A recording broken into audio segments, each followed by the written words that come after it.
하나님의 말씀 히브리서 12장 14절에서 17절입니다. 히브리서 12장 14절에서 17절 우리 한 목소리로 합독하시겠습니다.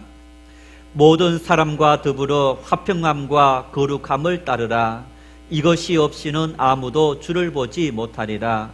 너희는 하나님의 은혜에 이르지 못하는 자가 없도록 하고 또 선뿌리가 나서 괴롭게 하여 많은 사람이 이로 말미암아 더럽게 되지 않게 하며 음행하는 자와 혹 한 그릇 음식을 위하여 장자의 명분을 판 에서와 같이 망령된 자가 없도록 살피라. 너희가 아는 바와 같이 그가 그 후에 축복을 이어받으려고 눈물을 흘리며 구하되 버림바가 되어 회개할 기회를 얻지 못하였느니라. 아멘. 이 영상으로 찬양을 한번 들어보시겠습니다.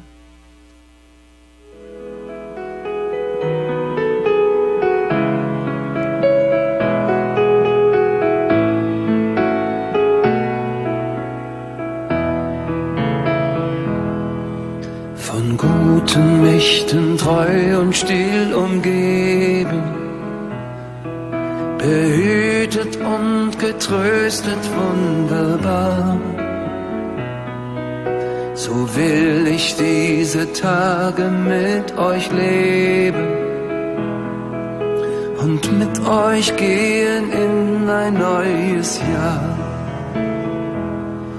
Von guten Mächten wunderbar geborgen, erwarten wir getrost, was kommen mag. Gott ist mit uns am Abend und am Morgen und ganz gewiss an jedem neuen Tag. Noch will das Alte unsere Herzen quälen, noch drückt uns böser Tage schwere Last. Ach Herr, gib unseren aufgescheuchten Seelen das Heil, für das du uns bereitet hast. Von guten Mächten wunderbar geborgen, erwarten wir getrost, was kommen mag. Gott ist mit uns am Abend und am Morgen und ganz gewiss an jedem neuen Tag. Lass warm und still die Kerzen heute flammen, die du in unsere Dunkelheit gebracht. Für wenn es sein kann, wieder uns zusammen. Wir wissen es, dein Licht scheint in der Nacht. Von guten Mächten wunderbar geborgen, erwarten wir getrost, was kommen mag. Gott ist mit uns am Abend und am Morgen und ganz gewiss an jedem neuen Tag.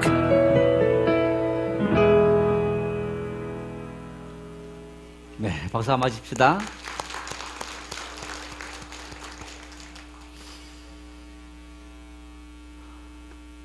찬양을 부른 분도 참 은혜스럽게 또 그 표정 자체가 이미 은혜스럽습니다만 가사 하나하나도 굉장히 참 은혜스러운 곡입니다.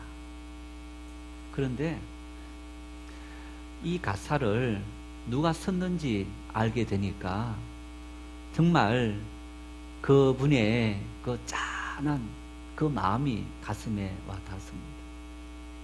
이 가사는 독일의 양심이다 불렸던 본 헤퍼 목사님이라는 분이 있었는데 이분이 감옥에서 쓴 기도입니다. 독일의 2차 세계대전을 히틀러가 일으키지 않았습니까? 2차 세계전쟁을 일으킬 때 독일 교회들이, 독일 교회 목회자들이 독일을 구원할 제2의 그리스도가 히틀러이고 나치는 행동하는 적극적인 기독교다. 이렇게 히틀러와 나치 정권을 옹호하는 그런 정권 홍위대 노릇을 독일 교회가 했던 겁니다. 그때 미국에서 유학 중이고 또 공부하던 본헤프가 많은 사람들이 만류하는 그 만류를 무릅쓰고 자기 고국 독일로 돌아오게 됩니다. 자기 고국 독일로 돌아와서 그때 독일 교회의 이 잘못된 망령된 그 행동에 저항했던 고백교회라는 교회들이 있었는데 그 고백교회에 함께 합류하고 그러면서 나중에는 본헤프 목사님이 이런 생각을 가졌습니다. 버스를 운행하는 기사가 있는데 이 기사가 만취한 상태로 버스를 몰고 있습니다. 여러분 어떻게 해야 됩니까? 지금 버스 기사가 만취 상태에서 버스를 몰고 있다. 그러면 그 기사의 의도대로 내버려둬야 됩니까? 버스를 중지시켜야 됩니까? 예, 당연히 스톱시켜야 되는 겁니다. 본헤프 목사님이 보았을 때 히틀러는 만취한 버스 기사와 똑같았던 겁니다. 그래서 저 히틀러를 중단시켜야만 이 참혹한 전쟁이 중단되어진다. 그래서 히틀러를 암살하는 그런 이제 이 곳에 합류하게 됩니다. 이러한 일들이 밝혀지면서 나중에 붙잡히고 감옥에 갇히게 되었는데 독일이 항복하기 한 달 전에 총살을 당했습니다. 1945년 9월 2일 39세의 일기로 총살당하면서 순교당했던 겁니다.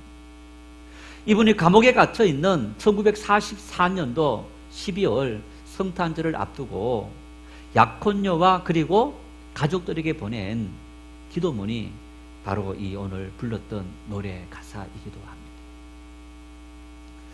여러분, 감옥에 갇혀서 언제 죽을지 알 수 없는 분의 기도라고 누가 저렇게 말할 수 있겠느냐?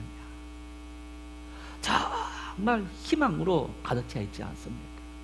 꿈으로 가득 차 있지 않습니까?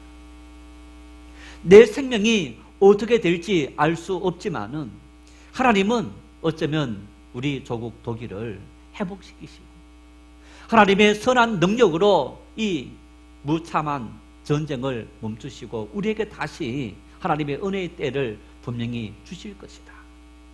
그 희망을 노래한 본헤프 목사님의 그 상황, 그 마음이 느껴지면서 정말 이 찬양을 들을 때마다 너무너무 가슴이 짠해지는 그런 모습이기도 합니다. 여러분, 이 새 벽두 오늘 우리 조국 대한민국에도 정말 독일의 고백교회와 같이 또 본헤프 목사님과 같이 또 그 교회 성도들과 같이 그런 하나님의 사람을 우리 이 조국은 필요로 합니다. 이런저런 어수선한 세파에 흔들리지 않고 하나님의 진리 위에 온전히 서 있는 그런 하나님의 교회를 필요로 합니다. 독일이 여러분 그때 갈라진 이후에 통일이 됩니다. 서독과 동독이 통일되는 일에 가장 큰 역할을 누가 했느냐? 교회가 했습니다. 만일 본헤프 목사님이라든가 아니면 고백교회가 없었다면 어쩌면 히틀러 정권에 히틀러는 제2의 그리스도다. 그리고 나치는 행동하는 기독교다. 어떤 이런 부르심만 있었다면 하나님은 독일 교회를 버렸을지도 모릅니다. 그러나 그런 중에도 하나님 앞에 정말 깨어있는 신앙인들이 있었고 살아있는 교회가 있었기 때문에 하나님은 그들을 다시 들어 사용했고 그들을 통해서 다시 통일되는 그날을 주셨던 것처럼 오늘 우리에게도 하나님은 정말 불의에 저항하지 않고 하나님의 진리를 따라 살아가는 그런 성도와 교회를 요구하신다는 사실을 다시 한번 우리가 가슴에 새길 수 있기를 바랍니다. 그러면서 여러분, 우리의 마음속에 저 찬양처럼 선한 능력에 우리는 너무 잘 보호받고 있으며 믿음으로 일어날 일들을 기대하고 있습니다. 나는 할 수 없지만은 전능하신 우리의 하나님은 우리의 삶과 함께 하시고, 우리가 하나님을 믿었을 때 하나님께서 일으키실 그 놀라운 이적을 우리는 기대합니다.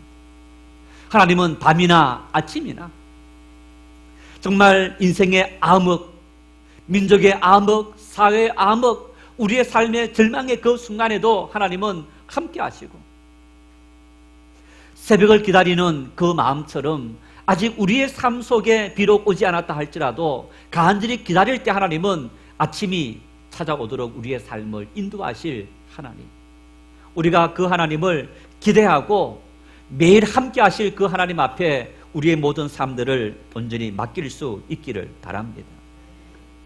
많은 성도들이 이처럼 하나님의 은혜를 사모하고 믿음으로 살길 원하지만은 우리의 삶은 어떠합니까? 안타깝게도 나는 하나님 주시는 은혜를 풍성히 누리며 살고 있지 못하다. 여러분, 그런데 우리는 착각하는 일이 있어요. 하나님을 믿기만 하면 하나님께서 우리를 은혜를 주시고 복을 주시느냐? 이건 이런 것과 마찬가지입니다.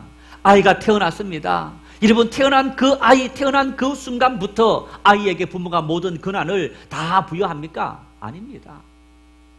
그 아이가 자랍니다. 자라서 성인이 되고 모든 것을 책임있게 감당할 그때에 그 아이에게 권한을 줍니다. 의무를 부여하기도 하고, 그리고 많은 것들을 맡기게 되는 겁니다. 우리가 하나님 앞에 믿음으로 살아갈 때 하나님의 은혜를 받아서 누릴 수 있는데, 그 은혜는 물이 백도가 되어서 끓는 것처럼 하나님께서 정한 수준, 기준이 있는데 그 기준에 이르렀을 때에 하나님 앞에서 하나님께서 예비해 주신 은혜를 받아 누릴 수 있다는 사실을 성경은 끊임없이 증명해 주고 있습니다. 지난 수목금 3일 동안 특별 새벽 기도회를 했습니다. 평균 출석이 한 40명에서 45명 정도 됩니다. 아마 우리 성도들은 별로 복을 안 받고 싶어 하는 것 같아요. 하나님 앞에 이 한 해를 시작하면서 내가 기도하며 하나님께 맡기고, 정말 하나님께서 살아계시다면 내가 기도하지 않아도 하나님은 응답해 주신다, 이런 좋은 믿음이든지, 나는 하나님의 복과는 상관이 없습니다 하시든지, 성도 여러분, 하나님께서 우리에게 복 주시는 하나님이신 것을 믿을 수 있기를 바랍니다. 살아계신 전능하신 그 하나님은 우리에게 은혜를 주시고 능력을 주시는 하나님이신 것. 우리는 매일 매 순간 하나님의 기적을 경험하며 사는 것이 우리의 삶의 모습인 겁니다. 어제 저녁에 우리 이제 재정부장인 조성현 장로님이 이제 이따가 저녁에 보고할, 이렇게 보고 내용을 정리하고 있는 것을 잠깐 사무실에서 보면서 참 지난 10년이 하나님의 은혜였다. 제가 부임해 와서 만 10년이 되었습니다. 10년이 되면서 성전을 건축하고, 정말 이 성전을 건축하는 일들이 언제 한번 때가 되면 이렇게 간증할 수 있는 일들입니다만은, 정말 하나님께서 기적 같은 은혜를 부어주셨기 때문에 여기까지 왔다. 정말 이렇게 장로님하고 같이 나누면서 그런 고백을 하게 됐는데, 우리가 하나님을 전적으로 신뢰하고 하나님께 맡기실 때 하나님은 우리에게 그런 능력과 은혜를 주시는 줄 우리 함께 믿을 수 있기를 바랍니다. 몇 년 전에 친구 목사님, 자고 3년 동안 같이 기숙사에 있었던 목사님이 전화가 왔어요. 이 목사님, 교회가 큰 어려움에 직면했다면서요. 이제 금시초문 같은 소문이 나게 된 겁니다. 참 그런 소문이 날 정도로 이렇게 모든 상황이 이렇게 그런 상황이었지만은 하나님은 그 속에서 함께 하시고 우리를 지켜주시고 인도해 주셨더라. 지난 수요일 날 첫날 특세 때 복 있는 사람 제목과 함께 본문이 시편 1편 1절에서 3절이었습니다. 복 있는 사람이라는 주제는 바로 시편 1편 1절에 복 있는 사람은 이란 주제로 출발합니다. 한번 여러분 그 말씀 같이 읽겠습니다. 시편 1편 1절에서 3절입니다. 복 있는 사람은 악인들의 꾀를 따르지 아니하며 죄인들의 길에 서지 아니하며 오만한 자들의 자리에 앉지 아니하고 오직 여호와의 율법을 즐거워하여 그의 율법을 주야로 묵상하는도다. 그는 시냇가에 심은 나무가 철을 따라 열매를 맺으며 그 잎사귀가 마르지 아니함 같으니 그가 하는 모든 일이 다 형통하리로다. 할렐루야. 복 있는 사람은 어떤 사람이냐? 형통하는 사람인 거. 하는 모든 일이 형통하다. 여러분, 모든 일이 형통하다는 얘기가 내가 계획하고 꿈꾸는 대로 다 잘 되었다, 물론 그런 의미는 아닙니다. 내가 모든 계획 속에 감사할 수 있는 능력, 그것이 바로 복 있는 사람인데, 하나님 앞에 감사하고 하나님의 뜻입니다, 하나님의 은혜입니다라고 고백할 수 있는 이 형통함은, 복 있는 사람은 어떻게 주어지느냐? 세 가지를 버리라. 그리고 한 가지이면서도 세 가지를 취해라 라고 말씀하고 있는데, 이렇게 말씀합니다. 악인들의 꾀를 따르지 않고 죄인들의 길에 서지 않고 오만한 자들의 자리에 앉지 않는다. 여러분, 여기에서 꾀, 길, 자리, 이건 뭘 의미하느냐? 생각과 행동과 습관, 이걸 말하는 거예요. 내 생각과 내 행동과 내 말, 그리고 그것이 계속 반복되어지면서 이루어지는 우리의 이 모든 것들, 오만한 자, 악인, 그런 어떤 잘못된 이 모든 것이 내 생각과 내 말과 행동과 그리고 내 습관에서 사라져야 된다는 얘기.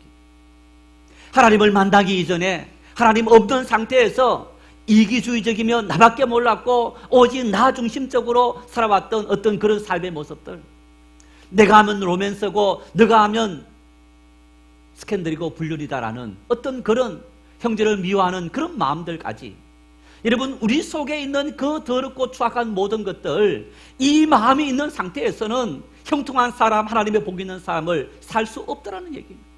그래서 이 모든 것을 버리라, 피해라. 그러면 어떻게 하면 버릴 수 있고 피할 수 있느냐? 주야로 하나님의 말씀을 묵상해라. 밤낮으로 묵상한다. 이 묵상한다는 말은요, 이런 말입니다. 엎드린다, 중얼중얼 거린다라는 얘기입니다. 여러분, 내가 하나님의 말씀을 중물중물 거린다는 얘기는 그 말씀을 먼저 뭐 한다고요? 내 마음에 생각한다. 악인들의 꾀를 생각하는 것이 아니고 하나님의 말씀을 생각하고, 악인들의 길에 서서 말하고 행동하는 것이 아니라 중얼거리는 그 하나님의 말씀을 따라 행동하고 말하고, 그것이 습관적으로 반복되어서 내 삶 속에서 하나님의 말씀의 뜻이 나타나는 그러한 삶을 살아갈 때 우리는 복 있는 형통한 삶을 살아갈 수 있더라. 성도 여러분, 이 한 해 우리의 심령 속에 이런 하나님의 말씀을 끊임없이 되새김질하고 중얼중얼거리고 묵상해서 내 삶 속에서 우리 속에 있는 정말 작은 한 톨이라도 나쁜 생각, 미움의 생각, 의심의 생각, 정말 더러운 생각들, 그 모든 말과 행동, 습관 다 물리쳐버리고 하나님의 그 능력의 말씀이 우리의 심령을 울릴 수 있기를 바랍니다. 그건요, 나쁜 것들은 어둠입니다. 어둠은 어떻게 하면 물러갑니까? 빛이 비치면 물러가는 거예요. 빛을 계속 비춰주는 겁니다. 하나님의 말씀을 계속 우리 속에 공급해주면, 주입해주면 저절로 우리 속에 있는 그 어둠의 세력이 서서히 물러가는 거예요. 그런데 빛이 중단되면 어떻게 됩니까? 다시 어둠이 오는 거예요. 우리 평생에 하나님의 선하신 말씀, 이 말씀을 기억하고 이 말씀을 되새김질하고 그 말씀의 빛을 우리 심령 속에 비춰주면 우리는 복 있는 사람으로 형통한 사람 살아갈 수 있는 줄 믿으시기를 바랍니다. 오늘 본문 15절 말씀에도 이렇게 말씀합니다. 함께 읽겠습니다. 너희가 하나님의 은혜에 이르지 못하는 자가 없도록 하고 또 선뿌리가 나서 괴롭게 하여 많은 사람이 이로 말미암아 더럽게 되지 않게 하며. 여러분, 이 말씀 속에 보니까 너희가 믿는 사람을 말합니다. 오늘 여기에 모여있는 우리 모두를 의미합니다. 그런데 너희가 하나님의 은혜에 이르지 못하는 자가 없게 하라. 다시 말하면 하나님을 믿는 믿음의 사람이지만은 하나님의 은혜를 받지 못하고 사는 사람들이 수없이 많이 있더라는 얘기입니다. 오늘 이 시대뿐 아니라 이미 2000년 시대에 히브리서 기자가 편지를 써 보냈을 때의 성도들 중에서도 그런 사람들이 있더라는 얘기입니다. 하나님의 백성으로 하나님의 자녀로 태어났는데, 예를 들어서 돈 많은 부모님 밑에 태어난 거예요. 여러분, 돈 많은 부모 밑에 태어났는데 어떤 사람이 그 부모의 돈과 재산을 관리할 수 있습니까? 부모의 뜻에 순응해서 그 부모의 뜻을 받들 수 있는 능력을 갖추는 사람에게 주는 거예요. 그런데 바보처럼 부모의 뜻과는 전혀 상반된 행동만 한다. 그러면 부모가 그 모든 것을 자식에게 물려주겠습니까? 물려주지 않습니다. 하나님의 자녀로 거듭났습니다. 부름을 받았습니다. 어떤 사람에게 하나님께서 그 모든 것을 맡겨주시느냐? 하나님의 뜻에 합당한 삶을 살아가는 사람에게 하나님은 그 모든 것을 맡겨주시더라. 성경은 우리가 읽는 이 본문 히브리서 12장, 이 11장에 이어서 12장인데 11장은 믿음장이라 했습니다. 수많은 믿음의 사람들에 대해서 언급했습니다. 믿음의 영웅들. 그런데 여러분, 성경은 믿음의 영웅만 나타내는 것이 아니고 부름을 받은 믿음의 사람이지만은 하나님의 심판과 저주를 받은 은혜에 이르지 못한 사람들도 있는 것을 볼 수 있습니다. 민수기 16장에 이런 사건이 있습니다. 고라, 다단, 아비람이 반역한 사건이 있습니다. 한번 16장 3절 읽겠습니다. 그들이 모여서 모세와 아론을 거슬러 그들에게 이르되 너희가 분수에 지나도다. 회족리 다 각각 거룩하고 여호와께서도 그들 중에 계시거늘 너희가 어찌하여 여호와의 총회 위에 스스로 높이느냐. 고라와 다단과 아비람. 이제 고라는 제사장 레위인의 후손입니다. 그래서 제사장은 아론의 후손들이 되었고 레위인들은 성전을 해막을 섬기는 그런 일들이 주어졌는데, 이 고라가 주동을 하면서, 그러면서 또 다단이라는 인물은 로벤 지파, 야곱의 12아들 중에서 가장 장자가 로벤인데 장자의 어떤 권한을 주장하는 겁니다. 그렇게 하면서 이 사람들을 선동해서 250명이 몰려가서 모세와 아론에게 어떻게 너희들만 지도자가 될 수 있느냐? 누가 너희들에게 그런 권한을 줬느냐? 하나님 백성들의 총회 위에 누가 너희들을 세워줬느냐? 하면서 이 모세와 아론을 무시하고 그러면서 자기들의 권위를 내세우려는 그런 주장을 하게 됩니다. 하나님의 심판이 그들에게 임했는데 그들의 가족들은 지진이 나서 다 죽었습니다. 250명은 향제단을 가지고 하나님 앞에 예배를 드리는, 제사를 드리는 그 일을 하다가 불이 올라와서 다 죽었습니다. 그 사건을 목도한 이스라엘 백성들이 모세와 아론을 대항하면서 왜 너희들만 그런 주장을 하느냐 하면서 이 죽은 사람들의 편을 들었습니다. 연병이 생겼습니다. 생겨서 사람들이 고통받고 죽어갔을 때에 모세와 아론이 기도해서 연병이 멈췄는데 17,000명이 죽게 되었습니다. 하나님의 자녀로 부름을 받았고 하나님의 은혜를 받아 누릴 그런 사람으로 이 백성들이 부름을 받았는데 왜 이들이 심판받고 저주받고 불로, 지진으로, 연병으로 죽게 되었느냐? 하나님의 은혜를 받지 못했는데 바로 자기 교만함, 시편 1편의 말씀처럼 오만한 자의 자리에 앉게 되고 교만한 어떤 악인들의 때를 따라가는 그 결과 이들은 하나님의 은혜를 누리기보다는 심판받았던 것을 볼 수 있습니다. 여러분, 이런 모습은 이 사람들뿐 아닙니다. 사무엘상에는 이 사울 왕에 대한 이야기가 나와 있습니다. 이스라엘의 초대 왕으로 하나님께서 사울 왕을 세웠습니다. 그런데 사무엘에게 이렇게 말합니다. 사무엘상 15장 11절 같이 읽겠습니다. 내가 사울을 왕으로 세운 것을 후회하노니 그가 돌이켜서 나를 따르지 아니하며 내 명령을 행하지 아니하였음이라 하신지라. 사무엘이 근심하여 온 밤을 여호와께 부르짖으니라. 내가 사울이 겸손할 때는 사울을 참 아껴서 왕으로 세웠는데 이제 왕을 세운 것을 내가 후회한다. 왜 후회하느냐? 사무엘상 14장에는 블레셋과의 전쟁이 있습니다. 15장에는 아말렉과의 전쟁이 있습니다. 하나님께서 블레셋과 아말렉과의 전쟁에 나갈 때에 사울 왕에게 명령 내립니다. 적들을 다 전멸시키라. 그리고 그들이 갖고 있는 소유, 짐승들까지도 다 죽이라. 이런 명령을 내립니다.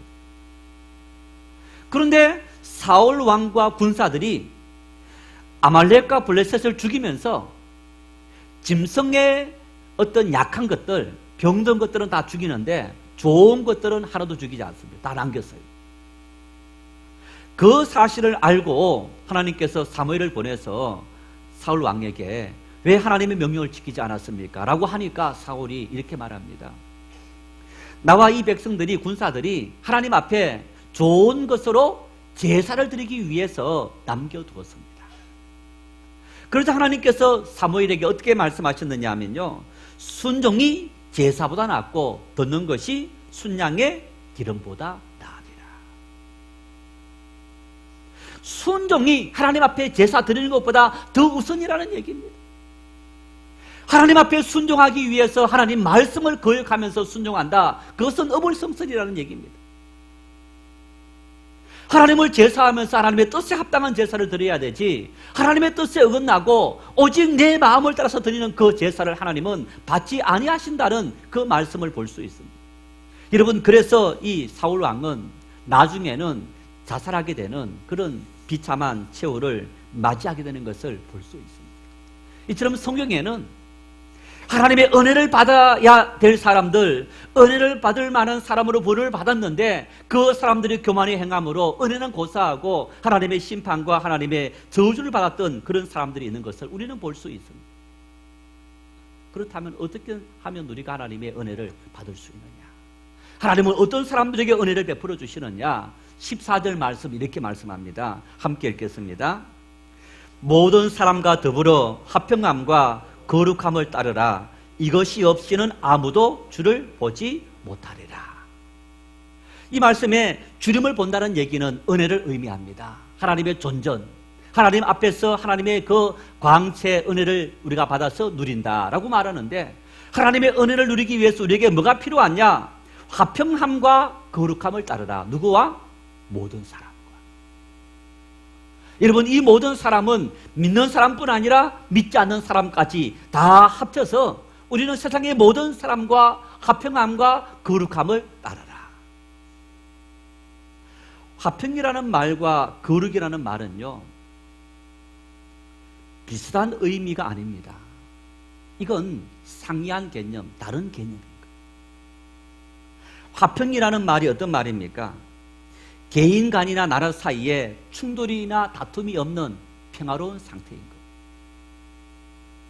너와 나 사이에 모든 아무런 문제 없는 상태. 이것이 바로 화평인 것. 여러분, 그런데 우리가 살아가면서 그렇게만 살 수 있습니까? 너와 나의 생각이 다를 수 있고 관점이 다를 수 있고 또 너의 이기적인 행동이 나의 기분을 상하게 할 수도 있습니다. 다 편을 들어준다는 것이 쉬운 일이 아닙니다. 그런데 화평함과 거룩함을 동시에 따르라. 거룩은 뭡니까? 거룩이라는 말은 사람이나 그 언행 따위가 성스럽다.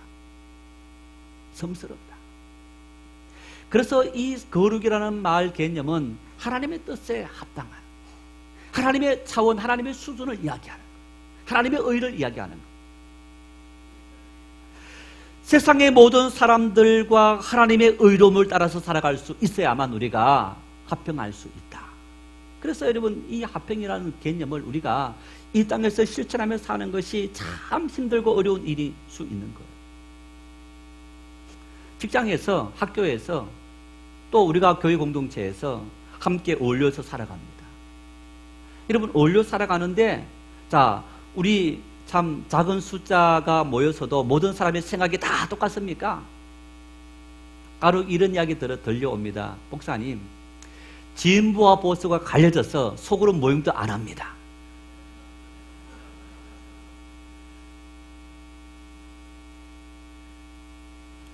자, 여러분,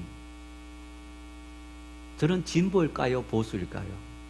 제가 정치 이야기를 종종 하지 않습니까? 저는요, 진보일 때도 있고 보수일 때도 있습니다.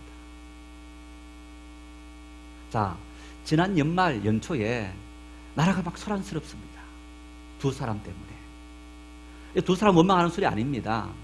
두 사람이 발단이 되어졌는데, 김태우 청와대 전 특별감찰반원이 청와대에서 민간인 사찰을 했다.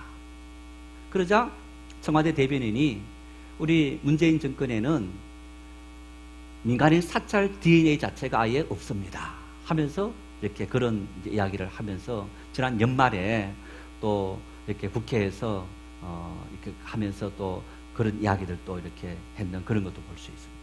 자, 이제 그런 이야기가 있더니 그 다음에 기재부 우리 신재민 기재부 전 사무관이 이렇게 이 국고의 어떤 적자 국고를 세수는 넘치는데 수입이 지출보다 훨씬 많았는데 적자 국고를 발행시켜서 이렇게 나라 부채를 더 높여놓는다는 거예요. 이 문재인 정권, 촛불 정권은 진실하고 또 깨끗할 줄 알았는데 그렇지 않다 하면서 그렇게 밝혔어요. 자, 그러니까 진보 여당은 다 거짓말이다. 본인의 인기를 위해서 아니면 본인의 비리가 드러나기 때문에 그런 것을 숨기기 위해서 저런 행동을 한다. 그러자 보수 야당은 뭐 이런 말 있지 않습니까? 아리땡 굴뚝에 연기 날까? 그런 주장들을 하고 있습니다. 어쩌면 우리들 중에서 진보인 분들은 저 개인 비리와 또 그 다음에 인기를 위해서 저렇게 했다라고 아무 생각 없이 그 편을 들 수 있고, 또 보수 야당 입장, 그런 입장을 견지하는 보수적인 분들은 봐라, 정권이 똑같아, 적폐청산한다면서 똑같이 적폐적인 그런 일들을 하는데 밝혀보면 다 드러날 거야. 여러분, 우리는 그런 대화를 하면서, 그런 이야기를 하면서 내가 진보와 합평하기 위해서는 무조건 진보 편을 들어야 되고, 보수와 합평하기 위해서는 나는 무조건 보수 편을 들어야 된다. 이거는 그리스도인의 자세가 아닙니다. 우리는 세상 모든 사람들과 합평해야 됩니다. 그러나 불의가 없는 합평이어야 됩니다. 거룩함이 없는 합평이어야 합니다. 우리 그리스도인들이 어떤 마음을 가지고 세상을 살아가야 되느냐? 하나님의 마음을 품어야 하는 것. 하나님께서 말씀하시는 그 마음을 품고 우리는 때로는 진보일 수 있고 때로는 보수일 수 있고 때로는 모든 것을 다 부정할 수 있는 그런 상태가 될 수도 있는 겁니다. 여러분, 하나님의 마음은 어떤 마음입니까? 하나님의 마음은 잘못한 일들을 드러내는 마음이고 그러면서 용서하는 마음이기도 한 겁니다. 하나님을 믿는 교회 공동체에서 우리가 나는 진보야 나는 보수야 대립하고 하는 것은 하나님의 뜻에 합당한 것이 아닙니다. 교회가, 여러분, 성도들이, 믿는 성도들이 하나님의 마음을 품고 이러한 다양한 의견이 충돌되는 이런 모든 것을 조정하는 역할들을 할 수 있는 사명이 우리에게 주어져 있는 것. 그것이 바로 하나님께서 말씀하신 모든 사람과 합평함과 거룩함을 따르라. 그래야 때 하나님께서 우리에게 형통한 은혜를 주시고 하나님의 은혜를 풍성히 누릴 수 있는 그런 삶을 살아갈 수 있도록 은혜를 부어주신다. 성도 여러분, 하나님의 마음을 우리 가슴에 품을 수 있기를 바랍니다. 하나님의 마음, 큰 사랑의 마음입니다. 용서의 마음입니다. 다 받아줄 수 있는 마음인 겁니다. 하나님은 용서하시되 있는 걸 다 드러내고 그리고 다 용서해 주시는 것. 그 하나님의 마음을 품고 우리가 세상을 살아갈 때 하나님은 우리에게 선한 능력을 주셔서 이 시대를 변화시키고 이 시대를 이끌어가고 이 시대 속에 하나님의 영광을 드러낼 수 있는 그런 은혜를 주시는 줄 믿을 수 있기를 바랍니다.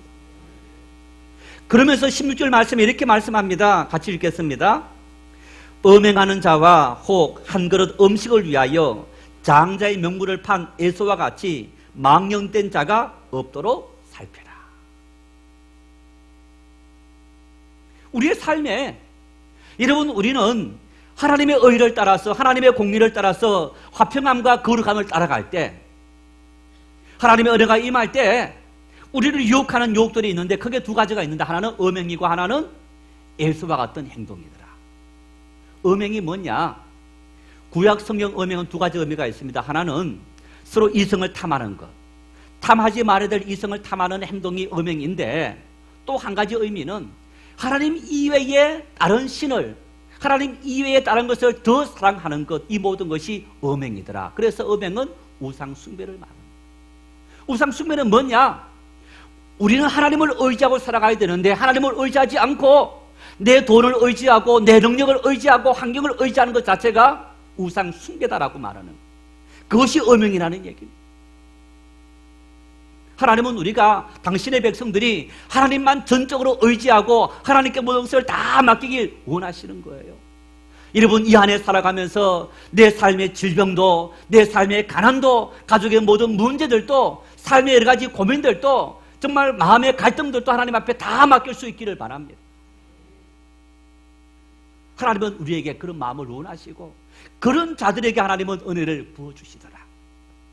두 번째는 보니까 에서는 어떤 행동을 했느냐? 사냥을 갔습니다. 집에 돌아와 봤더니 사냥을 실컷 다니고 너무너무 배가 고팠어요. 와서 보니까 동생 야곱이 팥죽을 끓이고 있습니다. 야, 팥죽 한 그릇 줘. 싫어. 그러면서 야곱이 말합니다. 형 장자 명물을 내게 넘기면 이 팥죽 주겠다. 그러자 에서가 이렇게 말합니다. 지금 내가 배고파서 죽을 지경인데 장자 명물이 무슨 소용이 있어? 너 가져. 하고 팥죽 한 그릇 먹어버립니다. 그런데 이 말씀 속에 뭐라 말합니까? 에서의 행동은 망령되었다. 에서의 행동이 정상적인 상식에서 벗어난 있을 수 없는 행동을 했다는 겁니다. 어떻게 팥죽 한 그릇에 장자의 명물을 넘기느냐? 여러분, 우리가 믿음의 삶을 살아가면서 하나님의 교회 직분이 우리에게 주어졌습니다. 이 안에 살아가면서 바빠. 일해야 돼. 돈 벌어야 돼. 우리의 삶에 여러분, 하나님께서 맡겨주신 거룩한 일들, 하나님을 예배하는 일들, 섬기는 일들, 그 모든 일들이 주어질 텐데, 내 삶 속에서 이런저런 바쁜 일들, 더 중요한 일들 생겼다라고 하면서 우리가 핑계하는 이 모든 일들, 에서와 같이 망령된 모습과 마찬가지라는 거예요. 왜 그러셨냐? 마태복음 6장 33절 말씀을 같이 읽겠습니다. 그런즉 너희는 먼저 그의 나라와 그의 의를 구하라. 그리하면 이 모든 것을 너희에게 더하시리라. 할렐루야. 너희는 먼저 그의 나라와 그의 의를 구하라. 하나님께서 너희에게 맡기신 화평함과 거룩함이라는 이 사명을 너희의 삶 속에 가장 중요하게 생각하면, 하나님은 너희에게 공중의 새들이 굶어 죽지 않는 것처럼, 도레베카바가 입은 영화가 솔로몬의 입은 영화보다 더 아름답게 하는 것처럼 내가 너희들을 먹이고 너희들을 입히리라. 염려하지 말아라. 이 세상 모든 것을 염려하지 말고 하나님의 진리를 따라 살아가면 하나님께서 너희들을 책임져 준다라고 우리에게 약속하시고 말씀하신 거예요. 그리스도인은 그렇게 사는 존재, 하나님의 은혜로 사는 존재입니다. 여러분, 우리는 비굴해지지 말아야 됩니다. 불의에 우리는 우리의 모든 것을 숙이는 그런 어리석은 삶을 사는 것이 아니라, 전능하신 하나님, 그 선한 능력으로 오늘 또 나와 함께 하시고 내 모든 삶을 지켜주고 계신다. 그 믿음은 저절로 생기는 것이 아닙니다. 악인의 길을 따라가는 그 생각, 오만한 자의 자리에 앉는 그 어떤 어리석은 그 습관적인 힘을 가지고는 하나님의 말씀을 따라 살아갈 수 없습니다. 하나님의 말씀을 끊임없이 묵상하고 엎드리고, 그 우리의 마음들이 하나님 앞에 맡길 때, 새로워질 때, 빛이 들어왔을 때 우리는 화평함과 거룩함을 따라 살아갈 수 있는 믿음의 사람이 될 수 있고, 그런 우리에게 하나님은 은혜를 주시고 하나님의 능력 가운데 살아갈 수 있도록 인도하시는 그 하나님 아버지, 2019년 이 한 해 성도 여러분, 내 힘 다 내려놓고 전능하신 하나님 앞에 맡길 수 있기를 바랍니다. 그 하나님께서 나의 손 잡아주시고 내 인생 이끌어주시고 내 모든 걸음걸음을 인도해 주시리라. 판단하고 결정할 때마다 두려움이 밀려올 겁니다. 염려, 걱정, 의심이 밀려올 겁니다. 지금까지 살아왔던 방법과 다른 삶을 산다면 힘이 들 겁니다. 여러분, 그래야 할 때마다 하나님 말씀을 끊임없이 되새기고 묵상할 수 있기를 바랍니다. 하나님은 능력을 주시고 은혜를 주시고 우리의 삶을 형통하게 인도하시고 어두운 밤이 지나고 새벽이 지나서 아침이 오도록 우리의 삶을 인도하실 겁니다. 우리 모두 그런 은혜를 2019년 이 한 해 풍성히 누릴 수 있기를 바랍니다.